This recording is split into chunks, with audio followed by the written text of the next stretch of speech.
Hello, today we are going to do question 12 of exercise 5.3 arithmetic progressions. In this question you have to find out the sum of first positive integers which are divisible by 6. यहाँ पे you just have to consider the positive integers. You have to find out the sum of first 40 positive integers which are divisible by 6. तो any number which is divisible by 6 is the multiple of 6 है ना. तो एक तरह से आपको 6 के multiples लिखने हैं. आपको पता है 6 का first multiple 6 का first positive multiple will be 6 only, ठीक है, and the second multiple will be 12 and so on. अब 6 का positive first multiple is 6, that means A1 is 6 and what is D? D is a common difference. अब क्योंकि ये 6 के multiples हैं तो common difference, the difference between consecutive terms will be 6. We can also calculate this by finding A2 minus A1 or the difference between any two consecutive terms. तो A2 minus A1 will be 12 minus 6 which is 6. तो हमारा first term A1 is 6 and D is 6. अब हमें क्या find out करना है? Sum of first 40 positive integers. That means we have to find out S40. तो S40 will be equal to, हमें पता है Sn का फॉर्मूला क्या होता है. Let us first write down the formula of Sn. Sn is equal to n by 2 into 2a plus n minus 1 into d. अब क्योंकि n 40 है, हमें 40 इंटीजर्स का सम फाइंड आउट करना है, तो S40 is equal to 40 by 2 into 2a. a the first term is 6 plus n कितना है 40 minus 1 into d. d the common difference is 6. So this is equal to 40 by 2 is 20. 2 into 6 is 12 plus 39 into 6. So this is equal to 20. आप देख रहे हैं यहाँ से हम 6 common ले सकते हैं. So if we take out 6 common तो हमारे पास यहाँ बचा 2. 12 divided by 6 is 2 plus 39. So this is equal to 120 into 41. So 120 into 41 is equal to, इसको हम कैलकुलेट करते हैं, इसको हम कैलकुलेट कर कर देखते हैं तो दिस इज इक्वल टू 4920. तो sum of first 40 positive integers which are divisible by 6 is 4920. I hope this is clear. Now moving on to the next question, the 13th question. ये भी ऑलमोस्ट सेम है. You have to find out the sum of first 15 multiples of 8. 15 multiples of 8 मतलब जो 8 से divide हो रहे हैं या 8 के टेबल में आ रहे हैं, है ना. तो 8 के फर्स्ट 15 मल्टीपल्स अगर हमें देखने हैं, the first multiple of 8 is 8 only. The second multiple is 16.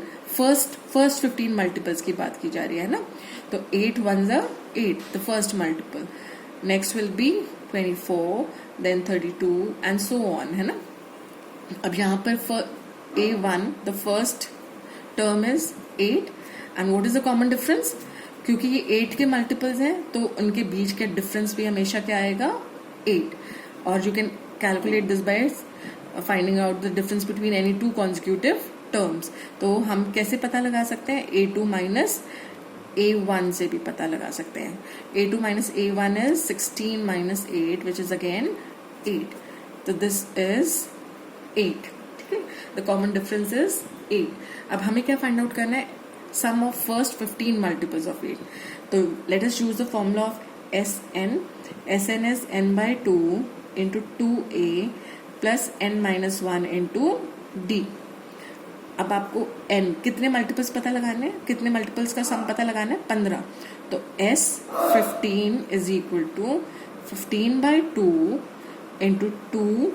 a कितना है 8 प्लस n की जगह मैंने पुट किया 15 minus 1 into d. So this is equal to 15 by 2.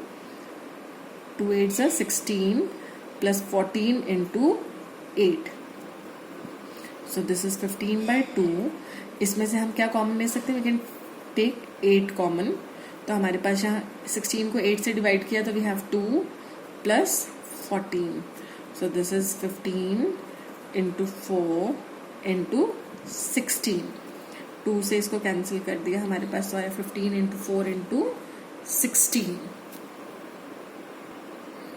So this is equal to 960.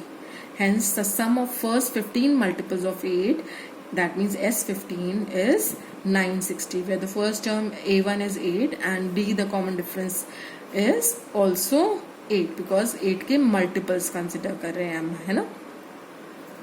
I hope this is clear. Moving on to the 14th question. The question is find the sum of the odd numbers between 0 and 50. Between की बात की जा रही है ना, तो 0 और 50 के बीच में जो पहला odd number आता है that is 1.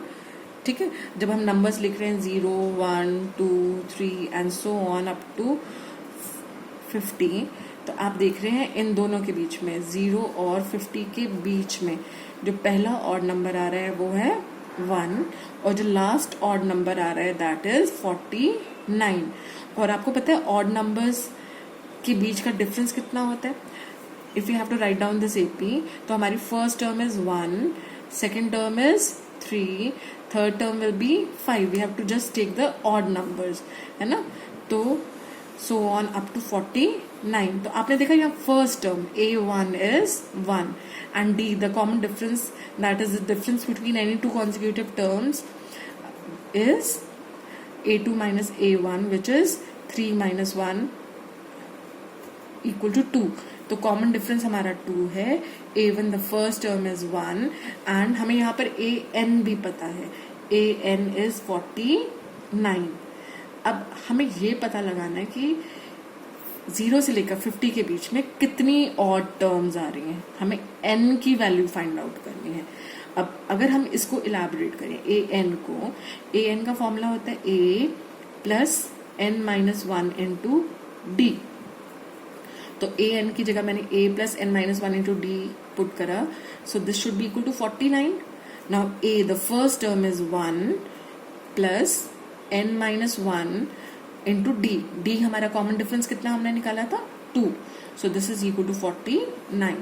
तो n minus 1 into 2 is equal to 49 minus 1 which is 48. तो n माइनस 1 हमारा आ जाएगा 48 by 2. 48 by 2 is 24.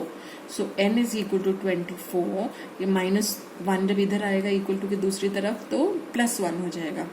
24 plus 1 is 25. तो हमारे पास कितनी टर्म्स बीच में आ रही है 25 terms. We have 25 terms from 1 to 49. 1 is the first term and 49 is the 25th term. ठीक है, तो अब हमें क्या पता लगाना है. We have to find out the sum of odd numbers between 0 and 50. तो that means we have to find out S25 here. यहाँ पर n क्या है हमारा 25. So this is equal to, हम यहाँ पे क्योंकि हमें फर्स्ट टर्म और लास्ट टर्म दोनों पता है तो हम कौन सा फॉर्मूला यूज कर सकते हैं. We can use Sn is equal to n by 2 into the sum of first and the last term. अब क्योंकि n 25 है तो n की जगह मैंने पुट करा 25 upon 2 into a plus l. a the first term is 1 and l the last term is 49. So this is equal to 25 by 2 into 1 plus 49 is 50. जब हमने इसको 50 को 2 से कैंसिल किया तो we get 25.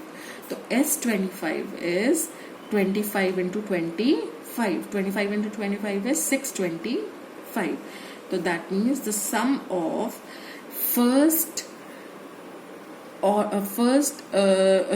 the sum of odd numbers between 0 and 50, or the sum of first 25 odd numbers is 625. I hope this is clear. Thank you.